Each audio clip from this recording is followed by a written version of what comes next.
High, hello everyone, সবাই কেমন আছো? আশা করি তোমরা অনেক ভালো আছো। আর আজকে আমি একদমই ভালো নেই, কেননা এত বড় একটা ইস্যু ক্রিয়েট হয়ে গিয়েছে যে সেটা কি বলবো। ওই যে কথায় আছে একদমই আমি সময়টা এতটা খারাপ যাচ্ছে সে আর বলার মতো না।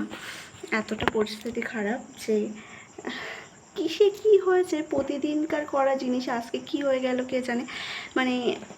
আমি প্রতিদিন এরকম সময়ই ভিডিওটা আপলোড করে রাখি।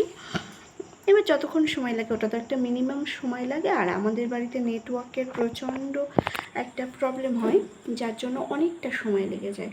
একটু আগে থেকে, কিছুক্ষণ আগে থেকে আপলোডে বসিয়ে দিলে সে সময়টা কভার হয়ে যায়, সেই জন্য আগে থেকেই আপলোডটা করে রাখি। এবার প্রতিদিনকার মতো আজকেও আপলোড করতে বসিয়েছিলাম। এবার কি একটা হঠাৎ করে আসলো। এবার আমি না অতটা পড়িনি বা খেয়াল করিনি। আমি ওকেটা প্রেস করাতেই সব কিছু নিমেষের মধ্যে উধাও হয়ে গেছে। কি বলবো, একটা ভিডিও তৈরি করতে একটা মানুষের যথেষ্ট সময় লাগে, তাই সে ছোট ক্রিয়েটার হোক বা বড় ক্রিয়েটার হোক, সে অনেকটা সময় অনেকটা আগে পিছে করতে হয়, কাটতে হয়, তারপর সেটা আবার সাজাতে হয়, ভয়েস দিতে হয়, একটা অনেকটা সময় সাপেক্ষ ব্যাপার। এবার সেটা করে যদি একটা গোছানো জিনিস হঠাৎ করেই যদি সেটা নিমেষের মধ্যে দেখো নেই, কেমনটা লাগে। তো আমার অবস্থাটা এখন একদমই সেই রকম। কি বলবো, কোনো ভাষা নেই, স্পিচলেস হয়ে গিয়েছি আমি। আমার কোনো কোনো কথা। আর ইনফ্যাক্ট এমন একটা শুধু ভিডিওটা না, ভিডিওটা গিয়েছে আর ঠিক আছে, ওটা তো এমনটা নয় যে হলো আমি অনেক দিন আগে থেকে করে রেখেছি বা ওটা আর হবে না, এরকমটা না। কালকে সকাল হলেই আবার নিত্য প্রয়োজনীয় কাজ, যেমনটা আমি ভিডিও করে থাকি তেমনই হবে। আমার সমস্ত সব ছবিগুলোও ডিলিট হয়ে গেছে, একদম ডিলিট, পার্মানেন্টলি ডিলিট হয়ে গিয়েছে। ওই যে রিসেন্টলি ডিলিট বলে একটা অ্যাপ থাকে, সেখানে গিয়েও জমা হয় বিষয়টা, সেটা হয়নি, পুরো পার্মানেন্ট ডিলিট হয়ে গিয়েছে। এতটা বাজে লাগছে, এতটা খারাপ লাগছে, সে আর বলার মতো না, এতটা খারাপ লাগছে যে একটা গোছানো জিনিস হঠাৎ করেই কি একটা হয়ে গেল। তো যাই হোক, ভিডিওতে যা ছিল, সকালের কাজকর্ম ছিল, রান্নাবান্না ছিল, এই সমস্তই ছিল। তো সেগুলো তো আমি আর ফিরিয়ে আনতে পারবো না, সেটা আবার কালকে সকাল হলে হবে। যে কথাগুলো আমি বলেছিলাম, হ্যাঁ অবশ্যই সেই কথাগুলো আমি আবার বলতে পারবো। তাই ভাবলাম যে এখন 11টা বাজে, এখন ভিডিওটা শুরু করেছি আর এই কথা বলার মধ্যে দিয়েই আজকের ভিডিও শেষ করব। তো আমার ভিডিও ভালো লাগলে অবশ্যই তোমরা লাইক কমেন্ট করো, সাবস্ক্রাইব করে আমার পাশে থেকো। কিছু কথা বলার আছে, একটা স্যাড নিউজ, একটা গুড নিউজ, দুটো নিউজই দেওয়ার আছে।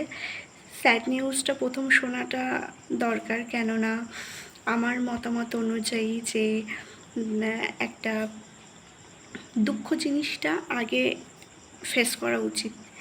ওই যে কথায় আছে না, যে সুখ দুঃখ, সুখ হচ্ছে বয়সকালে দুঃখ ফেস করলেও বৃদ্ধকালে যেন আমার সুখ আসে। তো এটাই হচ্ছে ব্যাপার, যে বয়সকালে যেমন একটা ইয়াং জেনারেশানে রক্তের বল থাকে, মনের বল থাকে, শারীরিক মানসিক সব দিক থেকেই আমরা স্ট্রং হয়ে থাকি ইয়াং স্টেজটাতে। তো এই অবস্থাতে যদি আমাদের দুঃখ আসে, আর সেটাকে আমরা কিন্তু অনায়াসেই ফেস করতে পারবো। কিন্তু যদি বলো যে বৃদ্ধকালে, তখন আমাদের না তো থাকবে রক্তের বল, না থাকবে মনের বল। তো সেই অবস্থাতে যদি আমাদের দুঃখ আসে, তো সেটা খুবই কষ্টদায়ক হয়ে থাকে। যদি জীবনে সুখ আসার হয় তো ওই অবস্থাতেই আসুক, যেটাতে আমার আর কোনো সহ্য ক্ষমতা থাকবে না। তো সেটাতে সুখ আসাটা বেশি প্রয়োজন, তখন নিজেকে অনেক ভাগ্যবান বলে মনে হবে যদি ওই অবস্থাতে সুখ আসে। তো সেই রকমই স্যাড নিউজ গুড নিউজ আছে। তো প্রথমে স্যাড নিউজটাই শেয়ার করি তোমাদের সাথে। সেটা হচ্ছে, প্রথম স্যাড নিউজ, আমার ফোন থেকে সব কিছু অল টোটাল মানে একটা গ্যালারিতে একটা মেয়ের কত রকমের ছবি থাকে বলো, কত স্মৃতি, কত পুরানো ছবি, বিয়ের ছবি ছিল, আশীর্বাদের ছবি, পুরো সব উধাও হয়ে গিয়েছে, কোনো কিচ্ছু নেই। এই যে ভিডিওটা করছি এইটাই হয়তো আছে, আর কিচ্ছু নেই, এইটাই থাকবে, আর কিচ্ছু নেই। প্রথম স্যাড নিউজ এইটাই। সেকেন্ড স্যাড নিউজ হচ্ছে আজকে আমার মামার বাড়ি যাওয়ার কথা ছিল একটা বিশেষ কারণের জন্য। যেহেতু বিয়ে হয়ে গেলে বিষয়টা একটা অন্যরকম হয়ে যায়, নিজস্ব একটা সংসার থাকে, এবার হুটহাট করে প্রবলেম চলে আসে যেটা তোমার নিজেকেই ফেস করতে হয়। বাপের বাড়ি বলো, মামার বাড়ি বলো, এটা যাওয়ার জন্য তো সারাটা জীবন পড়ে আছে। সেই জন্য আর কি যাওয়াটা হয়ে ওঠেনি। তবে একটা আশা করেছিলাম, ব্যাগ গুছিয়েছিলাম, একটা মনটা খারাপ হয়ে গিয়েছিল যখন শুনেছিলাম।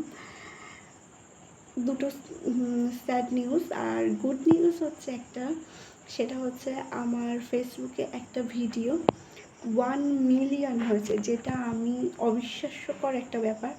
আমি কোনো দিন স্বপ্নে ভাবিনি যে আমার ভিডিও এতটা ভিউজ হবে। আমি অপরের ভিডিও দেখি, আমি এখনও পর্যন্ত অনেকের ভিডিও দেখি, অনেককে সাবস্ক্রাইব করে রেখেছি, অনেকের ভিডিও দেখি ইউটিউবে, প্রচুর ভিডিও দেখি, ইনস্টাগ্রামে দেখি, ফেসবুকেও দেখি। তো সব জায়গাতে দেখি যে মানুষের অনেক ভিউজ হয়েছে, অনেক ভাইরাল হয়ে গিয়েছে ভিডিও। তো সেখানে একটা মনে হয়, ইচ্ছা আমারও হয়েছিল, আমারও হয় যে আমার যদি একটু হতো তাহলে হয়তো ভালো হতো। আবার কি আছে, অপরকে দেখে করে লাভ নেই, নিজেরটা দেখা উচিত, যতটুকু আছে ততটুকুতে শান্তিতে থাকা উচিত।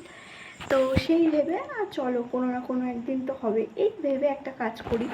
তাতে এবার তোমরা তো যারা যে 100-200 মানুষ আমাকে দেখো, তো তাদের জন্যই বলছি, তোমরা তো দেখেছো আমার যে খুব একটা বেশি সাবস্ক্রাইবার বা কি বলে ভিউয়ার্স, তা তো না। এবার কি হয়, তোমরা হয়তো জানতে পারবে যে আমি যে ভীষণ, এমনটা না যে আমি ফেমাস হয়ে গিয়েছি, আমি টাকা পয়সা পাচ্ছি, এরকমটা না। আমার এখন বিনা স্বার্থে আমার কাজ করতে হয়, যে আমি কোনো কিছু পাওয়ার আশায় কোনো কাজ যেমন করি না, তেমনই এটাও করতে হবে যে এটা থেকে আমি পাবো, কবে পাবো তার ঠিক নেই, এরকম একটা ব্যাপার।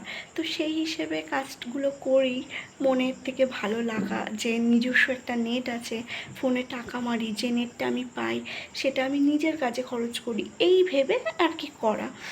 আর ভালোও লাগে ভিডিও করতে, মনটা ভালো থাকে। তো নিজেকে খুশি রাখা যায় যে প্রসেসে, সেই জন্যই আর কি ভিডিওটা করা।